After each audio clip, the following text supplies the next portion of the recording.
So, in my work as a therapist and as a meditation teacher, something that comes up often is the questions about anxiety. One of them being, what do we do about anxiety? I think the question that everyone is asking, whether they're able to verbalize it or not, is how do I get the anxiety to be less? I think in some ways people might be wondering, how do I get it to go away completely? Or how do I manage it? If I had to say what I thought was the most achievable, I would say learning to manage it. Because what I've learned about anxiety through my own personal experience is that it's not going to go away.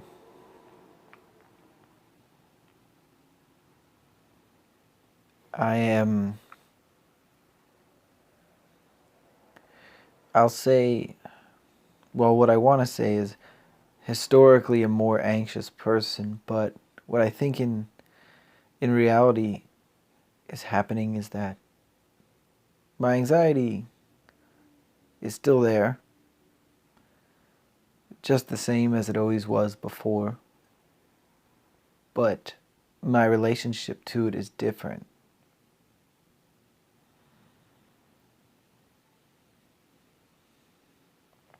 And by relationship to it, I mean,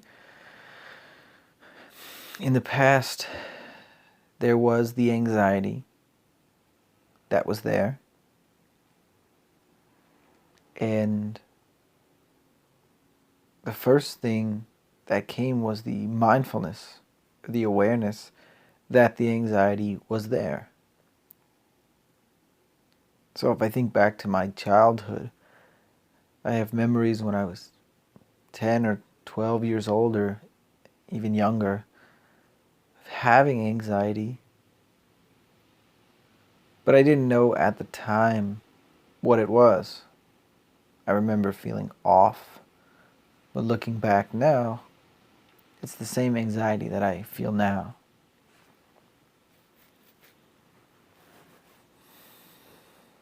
So the first,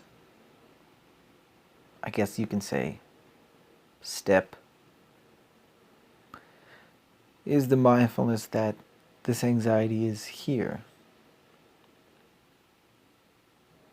And then with that, with practice of mindfulness, comes the awareness of how we are responding to the anxiety. So for me, historically, I would be anxious and then either wonder why I was anxious, and that wondering and not being able to identify why I was anxious would cause more anxiety, or I would be frustrated about being anxious or trying to not be anxious, trying to get the anxiety to go away. Now, I still fall into these patterns today and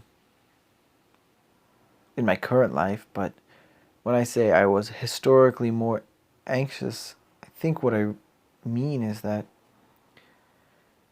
I was historically more caught up in my anxiety.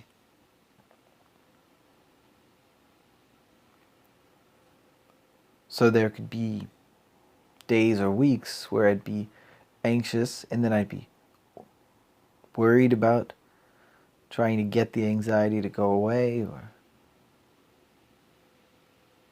wondering why the anxiety was there, and then I would also be consumed in those things.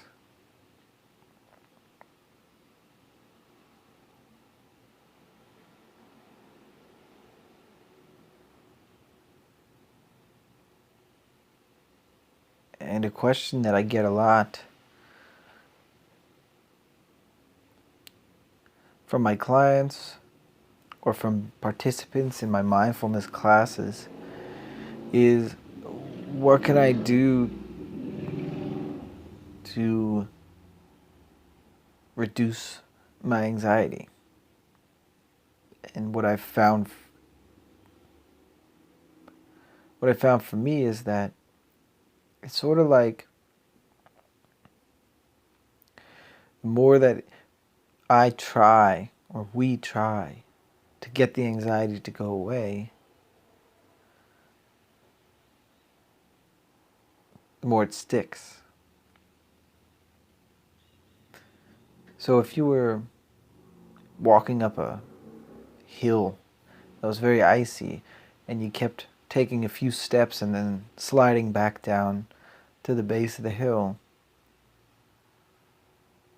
would you eventually stop?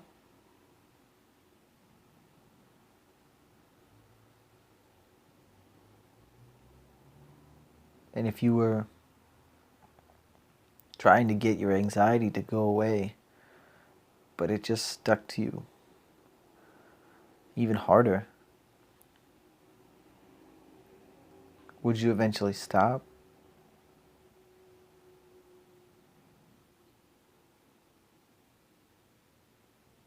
So after recognizing that the anxiety is here, in mindfulness, we then have a choice of how we can respond to it. And one choice is to turn towards it. Let it be here. Understand it. Befriend it. Because there's information in it.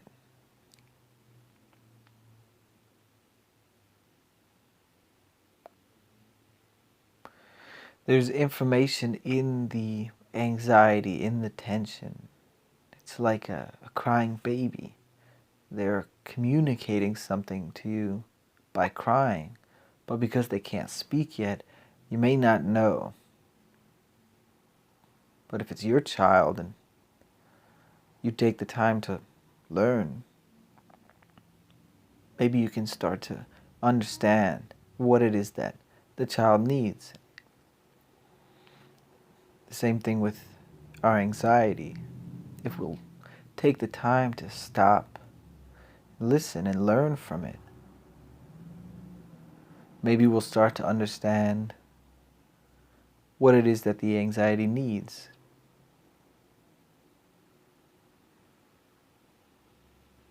And a lot of times what the baby needs is to be held, to be comforted. And I'm finding that for me it's similar with the anxiety. If we were to take a crying baby and put it in the next room over and close the door to try to get it to stop crying, it would probably just cry even louder. Same thing with the anxiety. If we were to just put it over there, put it somewhere else, try to close the door on it, it'll probably just start crying louder.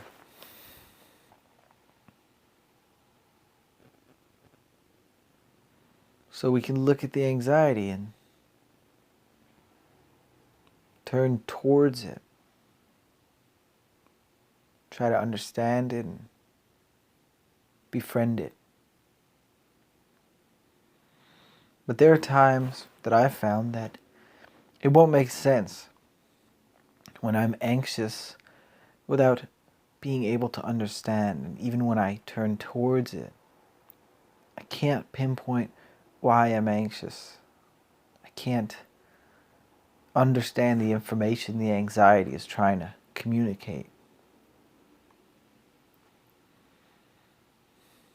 So there's another choice, and that is to rest, to stop the search, stop trying to understand it. And this could take many forms, could manifest in a lot of ways, but one way for me is if I can't understand my anxiety in this moment, I sort of, when I remember to, call off the search. It's like, okay, it's not time. It's not time for me to know what my body is communicating. And on a good day, if I'm remembering to be kind to myself, I'll rest. I'll watch a TV show. I'll let myself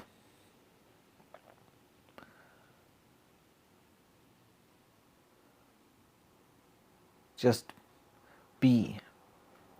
And not even being mindfully, sometimes just being. So watching a TV or listening to a song,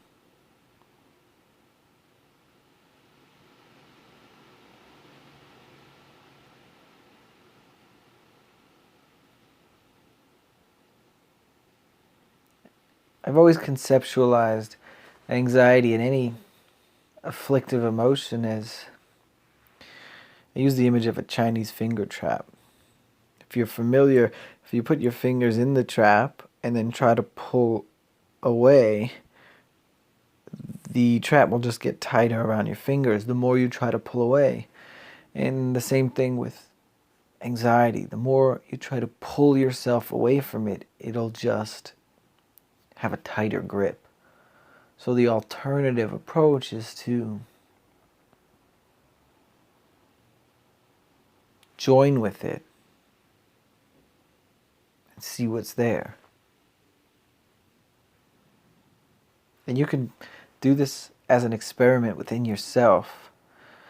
First comes the mindfulness, meaning first comes the recognition that the anxiety is here, and then getting yourself to a point where you make a choice.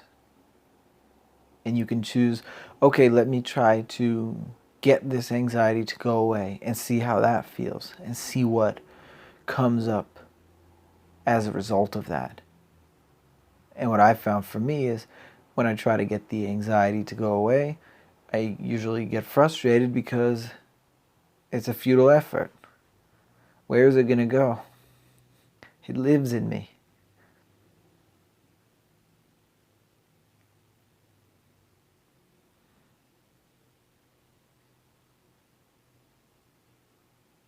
And then you can do these self-experiments of, okay, when I try to get it to go away, what happens? For me, it causes more frustration. And when I let it be there, what happens? And what I found for me is when I'm really letting it be there, when I'm actually letting it be there, there's a stillness. It's like when I'm not trying to change it in any way. And you can see what this feels like in you. If you can identify some tension in you, see what it's like for a moment to not try to get it to go away, not try to change it in any way, just letting it be exactly how it is.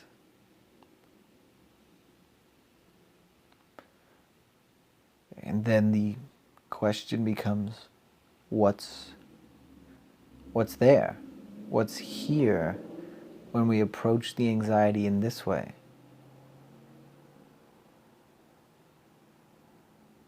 What happens in the being?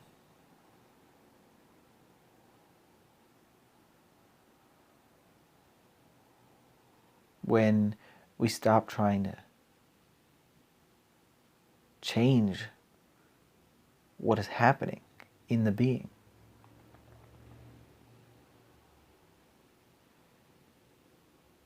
For me, I found there's a greater space. And in this space, the anxiety is still there, but with less stickiness. So that's what I mean by I was historically more attached, I guess, or stuck to my anxiety. And on a stressful day, it still happens all the time, but my recovery time is shorter, and my ability to see my old patterns in awareness and smile at them is greater. And I say smile because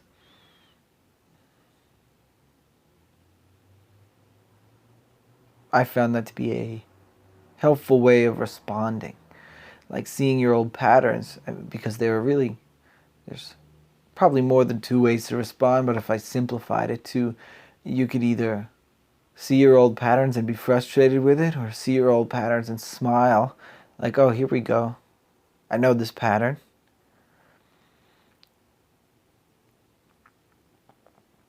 I think what a lot of it comes down to is taking care of ourselves.